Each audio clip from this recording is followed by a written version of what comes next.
நேசிக்கிற எங்கள் நல்ல தகப்பனே, மே துதிக்கிறோம் ஐயா, மே நாங்கள் ஸ்தோத்திரிக்கிறோம். இந்த நல்ல நேரத்திற்காக நன்றி செலுத்துகிறோப்பா. நீங்கள் பேசுங்க ஆண்டவரே, எங்களை தாழ்த்துகிறோம். இயேசுவின் நாமத்தில் வேண்டிக் கொள்கிறேன், ஜீவனுள்ள நல்ல பிதாவே, ஆமேன். கர்த்தருக்கு ஸ்தோத்திரம். இந்த நாளில் உங்களை சந்திக்கும்படியான ஒரு வாய்ப்பை தேவன் தந்ததுக்காக நான் கர்த்தரை ஸ்தோத்திரிக்கிறேன். கர்த்தர் நல்லவர், அவருடைய கிருபை என்றும் உள்ளது. நாளில் நம்ம பார்க்க போகிற செய்தியின் தலைப்பு என்ன அப்படின்னா, சர்ப்பங்களை போல அப்படிங்கிற ஒரு வார்த்தையை உங்களுக்கு கொடுக்க இருக்கின்றேன். பைபிளில் மத்தேயு 10வது அதிகாரம் 16வது வசனம், ஆடுகளை ஓநாய்களுக்குள்ளே அனுப்புகிறது போல இதோ நான் உங்களை அனுப்புகிறேன். ஆகையால் சர்ப்பங்களைப் போல வினா உள்ளவர்களும் புறாக்களைப் போல கபடற்றவர்களுமாய் இருங்கள் என்று ஏசப்பா சொல்லியிருக்காங்க. ஓநாய்களுக்குள்ளே, ஓநாய் கூடத்துக்குள்ளே தான் ஆடு அனுப்புகிறார் ஆண்டவர். ஆடுகளுக்குள்ளே ஓநாய் இல்லை, ஓநாய்களுக்குள்ளே ஆடுகளை அனுப்புறது போல நான் உங்களை அனுப்புகிறேன் என்று தம்முடைய சீடர்களை பார்த்து சொல்லுகிற காரியத்தை நம்ம பார்க்கிறோம். ஆகையால் நாம் எப்படி இருக்க வேண்டும் என்றால், சர்ப்பங்களைப் போல வினா உள்ளவர்களாக இருக்க வேண்டுமாம். சர்ப்பம் என்றால் என்ன? பாம்பு. இந்த பாம்பு எப்படி இருக்கணும், அதை போல அதனுடைய மாடல், அதனுடைய ஒரு கேரக்டரை போல நாமும் இந்த உலகத்தில் சில சமயத்தில் வாழ வேண்டியது இருக்கிறது. வினா என்றால் கேள்வியை குறிக்கிறது. நீங்கள் மற்றவர்களிடம் கேள்வி கேட்க வேண்டாம். மற்றவர்களிடம் எதையாகிலும் குறித்து நம்ம கேள்வி கேட்பது சரியல்ல. ஆனால் உங்களிடம் கேட்பவர்களுக்கு நீங்கள் ஞானமாய் பதில் சொல்ல வேண்டும். நிதானமாக யோசித்து சரியான பதிலை சொல்ல வேண்டும். எந்த கேள்வி எப்போ எப்படி வரும் நமக்கு தெரியாது. பாவமும் செய்யக்கூடாது. ஆனால் கர்த்தர் சொல்லுகிறார், வினாவோடு இருக்க வேண்டும். புறா எப்படிப்பட்டதுன்னா கபடமற்றது. அதுக்கு புறாவுக்கு வஞ்சகனா என்னன்னு தெரியாது, எதுவுமே தெரியாது. புறா ஒரு தெளிவானது. ஆனால் பாம்பு அப்படி இல்லை. அது வினான கேள்வி எல்லாமே அதுக்கு தெரியும். எப்படி வஞ்சிக்கணும், எப்படி என்ன செய்யணும், எதை குதர்க்கமாக கொண்டு வர வேண்டும் அப்படின்லாம் சொல்லி பலவிதமான கேரக்டர் உள்ளது தான் பாம்பு, இந்த சர்ப்பம். அதனால் நம்மளிடம் கேட்கின்றவர்களுக்கு நாம் எப்படி பதில் சொல்ல வேண்டும் என்பதுதான் இந்த நாளிலே உங்களுக்கு செய்தி. உங்களிடம் கொஞ்சம் அன்பு காட்டுவது போல, அக்கறை காட்டுவது போல உங்களிடம் பழகிவிட்டால், நீங்கள் உங்கள் இருதயத்தில் உள்ளதையெல்லாம் சொல்லிவிடக்கூடாது. அப்படியானால் பாம்பை போல வினா உள்ளவர்கள் அல்ல நீங்கள்.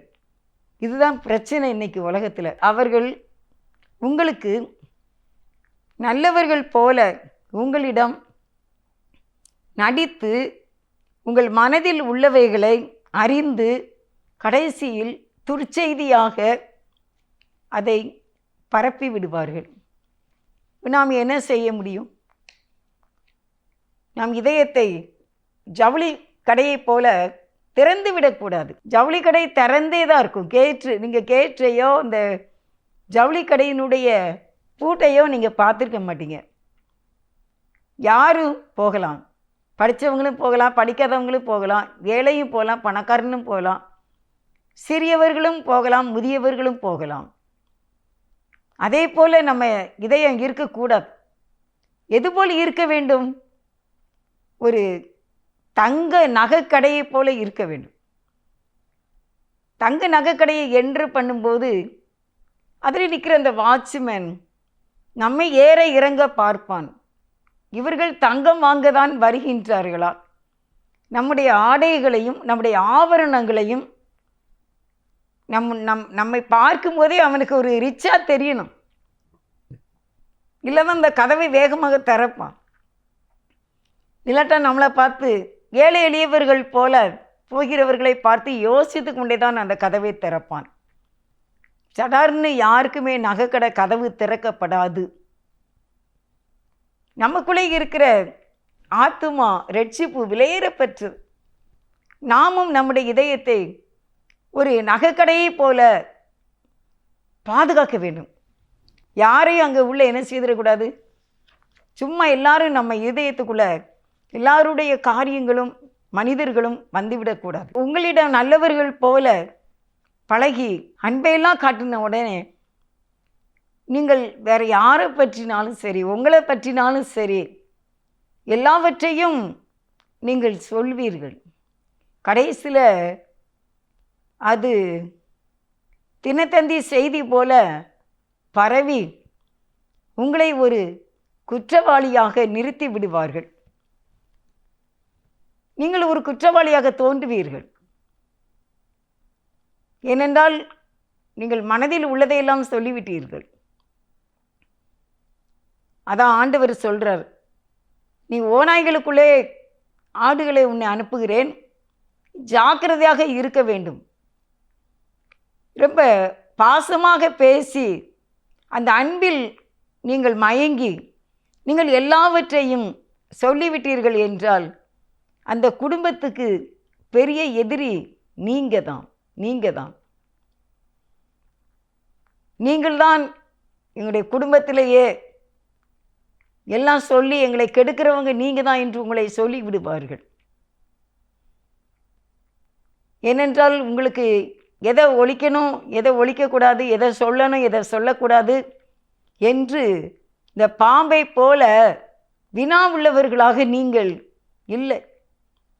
சிலர் சிறியவர்களாக இருந்தாலும் அப்படி ஒரு வினா உள்ளவர்களாக இருப்பார்கள். புறாவை போல இருப்பார்களோ என்னவோ தெரியாது, ஆனால் பாம்பை போல இருப்பார்கள். நீங்கள் புறாவை போல இருப்பீர்கள், பாம்பை போல இருக்காமல் இருந்திருப்பீங்க. அதனால தான் இன்றைக்கி உங்களுக்கு பிரச்சனை. நீங்கள் குற்றவாளியாக உங்களை நிறுத்தினார்கள் என்றால் நீங்கள் பாம்பை போல வினா உள்ளவர்களாக இல்லை. எல்லாவற்றுக்குமே காரணம் நீங்கள்தான் என்று உங்களை ஓரம் கட்டி விடுவார்கள். குப்பை தொட்டி போல. அது குடும்பத்திலனாலும் சரி, வெளியிலனாலும் சரி, எங்கேனாலும் நாம் அலர்ட்டாக இருக்க வேண்டும். யாரிடம் எதை சொல்ல வேண்டும், எதை சொல்லக்கூடாது என்பதிலே இருக்க வேண்டும். பாம்பு இருக்குது, சர்ப்பம், அது பாட்டுக்கு போய்கிட்டே, நம்ம யாருமே தொடலை அப்படின்னா அது பாட்டுக்கு அது போய்கிட்டு இருக்குமா. ஆனால் அதை ஒரு கம்பு வச்சோ எதையாவது வச்சு நம்ம நோண்டுனா அது உடனே படம் எடுத்து என்ன செய்திடும், ஆடிடும், அலர்ட் ஆகிரும். இவன் அந்த கம்பை வச்சு அடித்து நம்மளை கொன்றுவானே அப்படின்ட்டு. நாமும் வாழ்க்கையில் பலரை சந்திக்கிறோம், குடும்பங்களிலே சந்திக்கிறோம், வெளியே சந்திக்கிறோம், நண்பர்களை சந்திக்கிறோம், சபையிலே சந்திக்கிறோம். மடமடவென்று நம்ம ஜவுளி கடை மாதிரி இதயத்தை திறந்து விடக்கூடாது.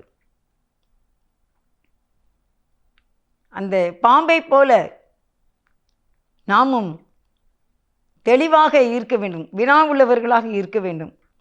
அப்படியானால் நீங்கள் மனது கஷ்டப்படுற ஒரு லைஃப் உங்களுக்கு வராது. நீங்கள் 1000 நன்மைகள் செய்திருந்தாலும் ஒரு சிறிய வார்த்தை நீங்கள் பேசியிருந்தாலும் அந்த குடும்பத்துக்கு எதிரி நீங்கள் தான் அப்படின்னு உங்களுக்கு தெரிய வரும்போது உங்கள் மனது ரொம்ப கஷ்டப்படும். ஏன் நம்ம இந்த விஷயத்தில் ஞானமாக இருக்கலை, ஏன் நம்ம பாம்பை போல வினாவாக இருக்கலை? 2 காரியமும் இருக்க வேண்டும் என்று ஆண்டவர் சொல்லியிருக்காரு.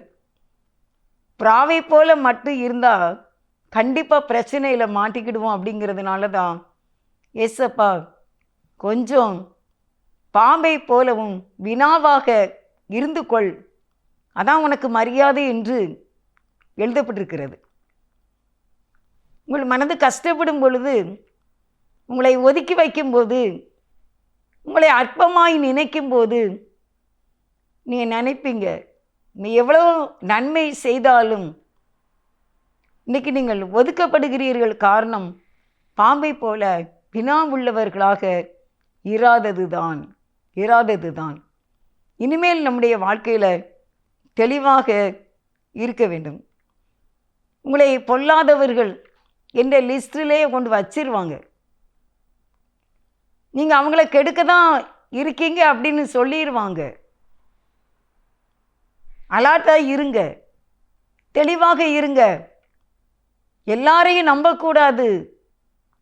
சொந்தமாக இருக்கலாம், நண்பர்களாக இருக்கலாம், சபையாக இருக்கலாம், வெளியே இருக்கலாம், நம்ம வசிக்கிற இடங்களிலே உள்ளவர்களாக இருக்கலாம்.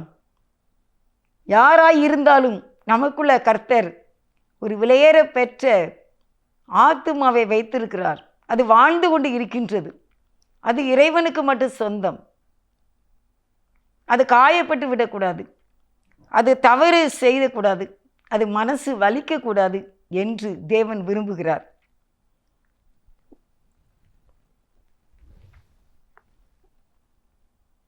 நம்ம குற்றம் செய்தவர்களைப் போல மற்றவர்களுக்கு முன்பாக நிற்கும்போது கவலைப்படாதீர்கள்.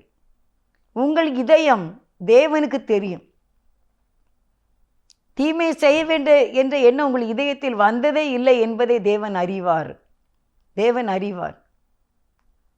எல்லாரும் நன்றாக இருக்க வேண்டும் என்பதே உங்களுடைய எண்ணமாக, சிந்தனையாக, செயல்பாடாக இருந்தாலும் உங்களை ஒதுக்கி ஓரங்கட்டக்கூடிய சூழ்நிலை வரும்போது, இதயம் வலிக்கும்போது, மனது காயப்படும் போது நாம் தேவனை சார்ந்து கொள்ள வேண்டும். தேவனுக்கு தெரியும் என் மனதின் நிலைமை, என்னுடைய சிந்தனை எல்லாம் என் தேவன் அறிவார் என்று சொல்ல வேண்டும். அதனால் தான் இனிமேலாவது புறாவை போலவும் அதே சமயத்தில் பாம்பை போலவும் வினா உள்ளவர்களாக இருக்க நீங்கள் ஜெபிக்க வேண்டும். நான் கேட்டேன் ஆண்டவர்கிட்ட, அப்படி இருக்கணும்னா எப்படி செய்கிறது, இதில் எப்படி நடந்துக்கிடுறது? அப்போ தான் ஆண்டவர் சொல்கிறாரு சங்கீதத்தில், நான் உனக்கு போதித்து நீ நடக்க வேண்டிய வழியை உனக்கு காட்டுவேன், உன்மேல் என் கண் வைத்து உனக்கு ஆலோசனை சொல்லுவேன் என்று சொல்லியிருக்காங்க. என் கண்மலையை மீட்பெருமாகிய கர்த்தாவே, என் வாயின் வார்த்தைகளும் என் இருதயத்தின் தியானமும் உமக்கு பிரியமாய் இருப்பதாக அப்படின்னு சொல்லி ஜெபம் பண்ணியிருக்காங்க. தினமும் நம்முடைய ஆலயத்தில் என்றைக்குனாலும் சரி பிரசங்கம் தொடங்கும்போது இந்த ஜெபம் செய்துதான் குருவானவர் பிரசங்கத்தை ஆரம்பிக்கின்றார்கள். நாமும் நம்முடைய வாழ்க்கையில் ஒவ்வொரு நாளும் செய்ய வேண்டிய ஜெபம் இது. என் வாயின் வார்த்தைகளும் என் இருதயத்தின் தியானமும் தேவனே உமக்கு பிரியமாய் இருக்கும்படிக்கு என் ஆவி திறந்தருளும். தேவனுக்கு என்ன நம்ம மேலே அன்பு அப்படின்னா, நம்ம தப்பு பண்ணிடக்கூடாது, நம்மளை யாரும் அற்பமாக நினைத்து விடக்கூடாது. ஏன்னா அவர் நம்ம அப்பா இல்ல. நம்ம இதயம் காயப்பட்டு நம்ம மனது வலிக்கக்கூடாது. உங்களை 1000 பேர் என்கொயரி பண்ணும்போது தேவன் மனசு கஷ்டப்படும். ஆனால் நியாயம் உங்கள் பக்கம் இருக்கும். நீங்கள் எல்லாரும் நல்லா இருக்கணும்னு நினைக்கிறவங்களாக இருப்பீங்க. ஆனால் உங்களுக்கு எதிராக கேள்விகள் எழும்பும். அப்பொழுது தான் கர்த்தர் சொல்கிறார், பாம்பை போல வினா உள்ளவனாய் இருந்து கொள்ளுங்கள் என்று ஏசப்பா நல்ல ஒரு ஆலோசனை நமக்கு கொடுத்துருக்கிறார். மதிய நேரம் நான்லாம் இதை நினச்சிருக்கேன். இது என்ன அர்த்தம்? இது பாம்பை போல எப்படி வினான கேள்வியை எப்படின்னு தெரியலையே அப்படின்னு நினச்சிட்டு இருந்தேன். நினைப்பேன் அடிக்கடி. இரவு நான் இந்த ரெக்கார்டிங்காக ஜெபம் பண்ணி கொண்டிருந்தேன். எல்லாம் படுத்துட்டேன், பைபிளாக வாசித்து எல்லாம் படுத்தாச்சு. நான் தேவன் எனக்குள்ளே இதை பேசிக்கொண்டே இருந்தார். எப்படி புறாவை போல, அது தெரியும் எல்லாருக்கும், கபடமற்ற ஒரு வாழ்க்கை. புறாவுக்கு பித்தப்பை இல்லை அப்படின்னு சொல்லுவாங்க. அது பித்தப்பை எப்படிப்பட்டதுன்னா கசப்பானது. அதனால தான் கோழி வெட்டும் போதெல்லாம் அந்த பித்தப்பையில் பற்றக்கூடாது அப்படின்ட்டு கோழி அப்படி நேராக வெட்டி பழந்து எடுத்த உடனே பித்தப்பையை மட்டும் தனியாக எடுத்துருவாங்க. புறாவுக்கு மட்டும்தான் அது கிடையாது. கசப்பு கிடையாது. அப்படி இருந்தாலும் தேவன் சொல்லுகிறார், பாம்பை போலவும் வினாவுள்ளவர்களாக இருக்க வேண்டும். நல்லா சொன்னால் யார் நம்மகிட்ட பேசினாலும் நீங்கள் கேள்விக்கு சொல்ல வேண்டிய பதில் அலாட்டாக இருந்து சரியான பதிலை சொல்ல பழகிக்கொள்ள வேண்டும். இல்லாவிட்டால் கண்டிப்பாக நீங்கள் ஒதுக்கப்பட்டவர்களாக தான் இருப்பீர்கள். தேவன் நினைப்பார், நம்ம இதயம் காயப்படக்கூடாது, நம்ம மனசு வலிக்கக்கூடாது அப்படிங்கிறத ஆண்டவருக்கு இஷ்டம். எத்தனை பேர் நம்மளை என்ன பேசினாலும் நமக்கு தெரிய வரும்போது மனது கஷ்டப்படும். அந்த நேரத்தில் தேவ சமூகத்தை நாம் நாட வேண்டும். இன்னொரு வழி, உங்களிடம் வரும் எந்த ஒரு பஞ்சாயத்தாக கூட இருக்கலாம், எந்த ஒரு பிரச்சனையாக இருக்கலாம், உங்களால் முடியும் என்றால் அதை தெளிவாக சொல்ல வேண்டும். இல்லை என்றால் தெரியாது என்று சொல்லிவிட வேண்டும். அப்படின்னு தான் கர்த்தர் சொல்லுகிறார். உனக்கு முடியுமா முடியாதா? நாம் யாருக்காகவும் ஒரு பலியாடாக ஆக முடியாது. ஏனென்றால் நமக்கு பரிகாரி கர்த்தர் தான். உங்களுக்கும் பரிகாரியாக பலியானவர் ஏசப்பா தான். எனக்கும் பலியானவர் ஆண்டவராகிய இயேசு கிறிஸ்து தான்.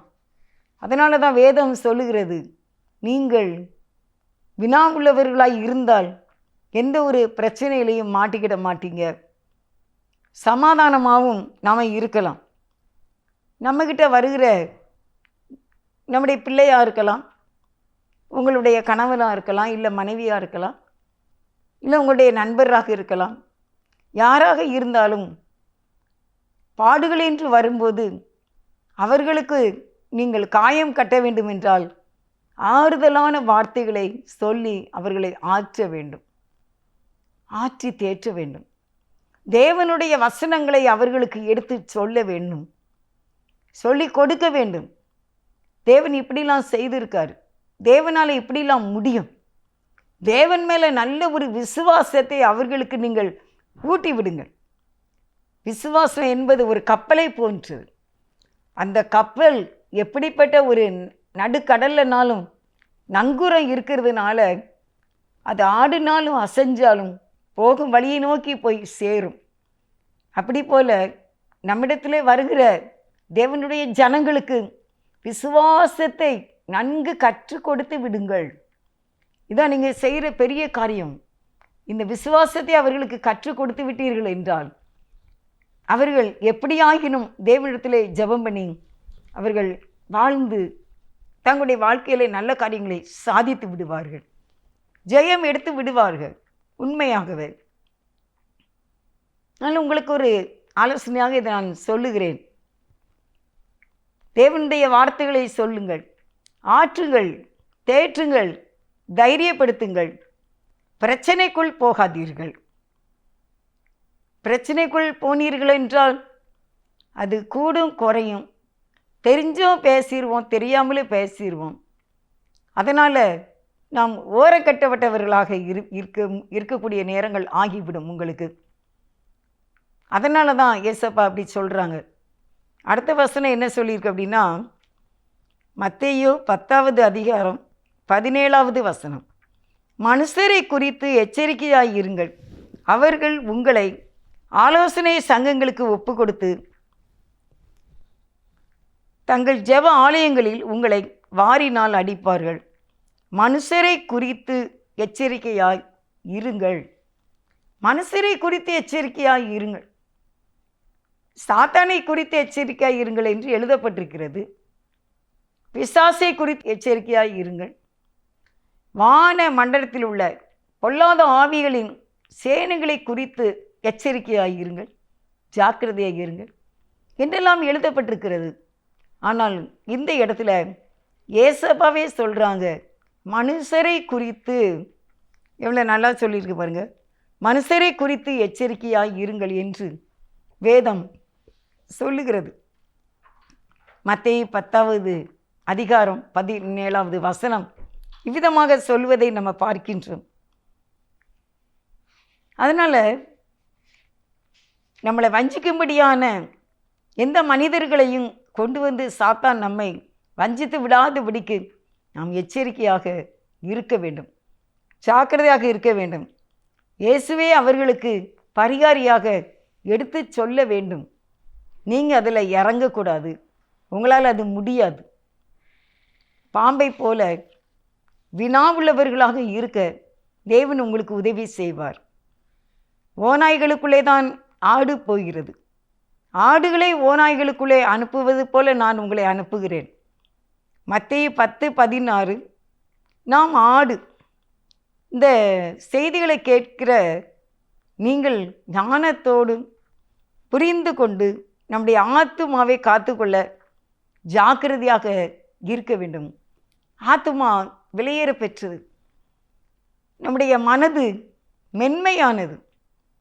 காயம் வரும்போது அது வலிக்குமே, மனம் சோர்ந்து போகுமே. ஏனென்றால் வேதம் சொல்லுகிறது, சொற்களின் மிகுதியில் பாவம் இல்லாமல் போகாது.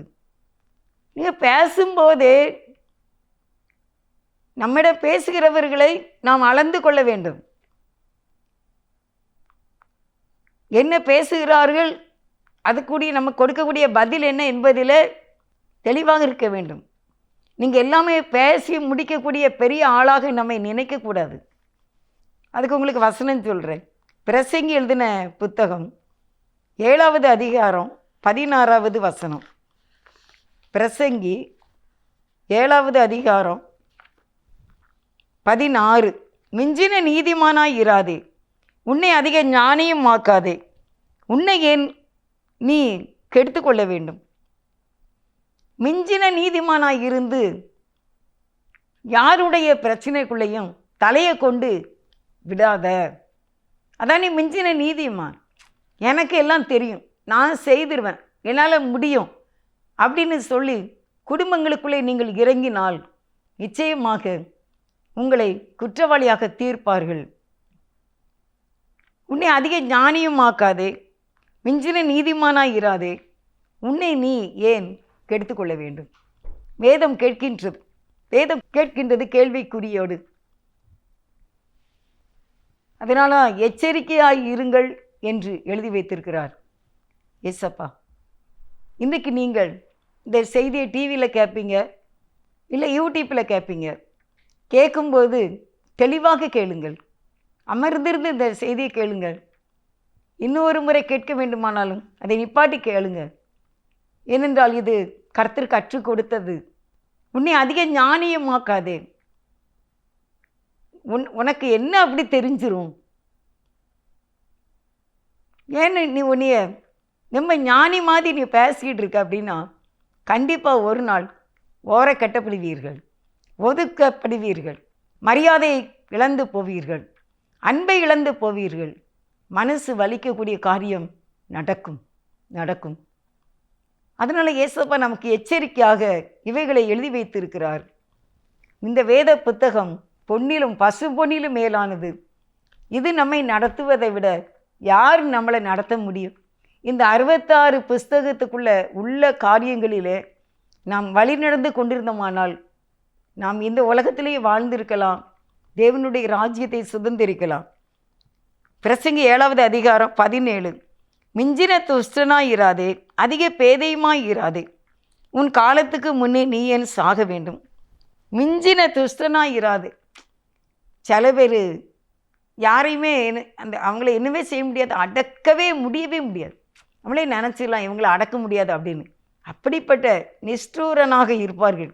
குடிப்பார்கள், சிகரெட்டு ஊதுவார்கள். குடிக்காத என்ன சொன்னாலும் கேட்க மாட்டாங்க, சிகரெட்டு ஊதாதீங்கன்னாலும் கேட்க மாட்டாங்க. அவங்களாம் மிஞ்சின துஷ்டனாக மிஞ்சின துஷ்டன். யாராலும் அடக்க முடியாது தான் அந்த மிஞ்சின துஷ்டன். அப்படி இருக்காது அப்படின்னு போட்டிருக்கு. அதிக பேதையுமாய் இராது. ரொம்பையும் என்ன செய்யக்கூடாதான், பேதையாய் இருக்கக்கூடாது. தேவையில்லாமல் பிறருடைய காரியங்களை தலையிடக்கூடாது. உங்களை விட சின்னவர்களாய் இருப்பார்கள், ஆனால் பெரிய ஞானிகளைப் போல பேசுவார்கள். தந்திரம் உள்ளவர்களாய் இருப்பார்கள்.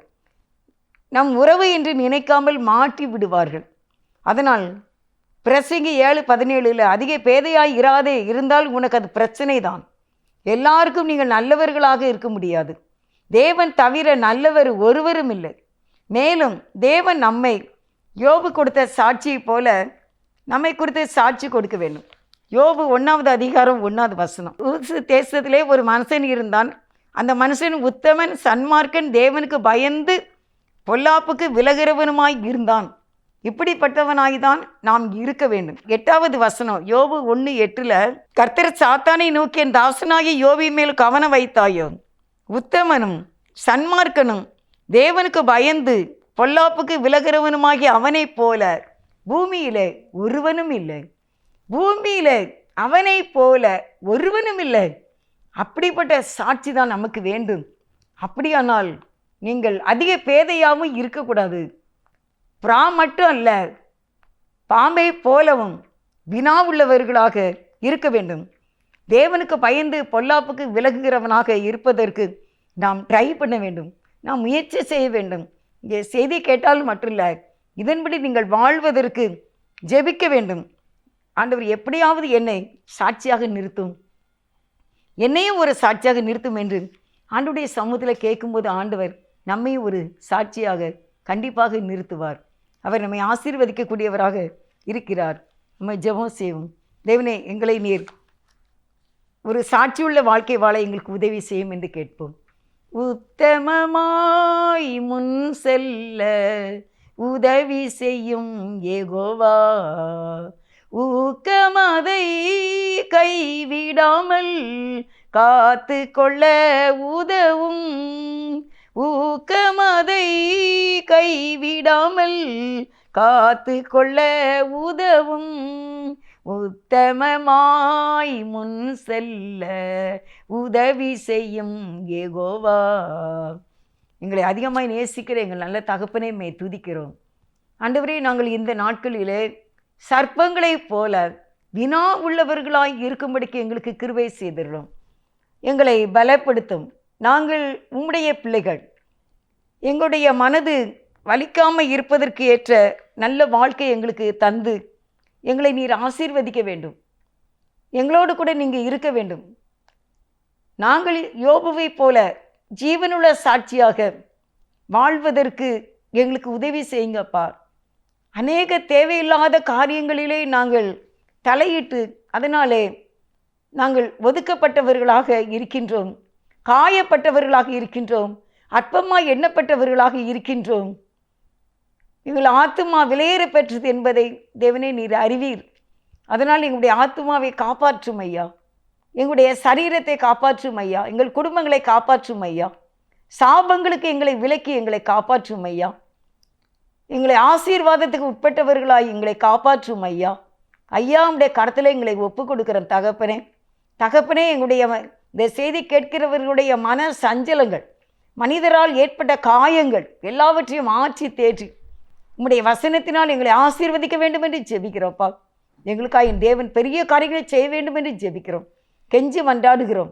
புறாவை போல கபடற்றவர்களாகவும் சர்ப்பத்தை போல வினாவுள்ளவர்களாகவும் இருக்கும்படிக்கு கிருபை செய்யும். மிஞ்சின துஷ்டனாய் இருக்கக்கூடாது, அதிக பேதையாய் இருக்கக்கூடாது, மிஞ்சின நீதிமானாய் இருக்கக்கூடாது. கர்த்தருக்கேற்ற நல்ல பிள்ளைகளாக வாழ ஆவியானவரை எங்களை கற்றுத்தந்து உதவி செய்து எங்களை ஆசீர்வதிக்க வேண்டும் என்று இன்று பிறந்தநாள் திருமண நாள் கொண்டாடுகிற யாவரையும் ஆசீர்வதித்து குற்றங்கள் குறைகளை மன்னித்து இந்த செய்தி கேட்டு இதன்படி பலனடைய கிருபை செய்ய வேண்டும் என்று இந்த கிராஸ் டிவி ஊழியங்களை ஆசீர்வதிக்க இயேசுவின் நாமத்தில் வேண்டிக் கொள்கின்றேன். ஜீவனுள்ள நல்ல பிதாவே, ஆமேன், ஆமேன். God bless you.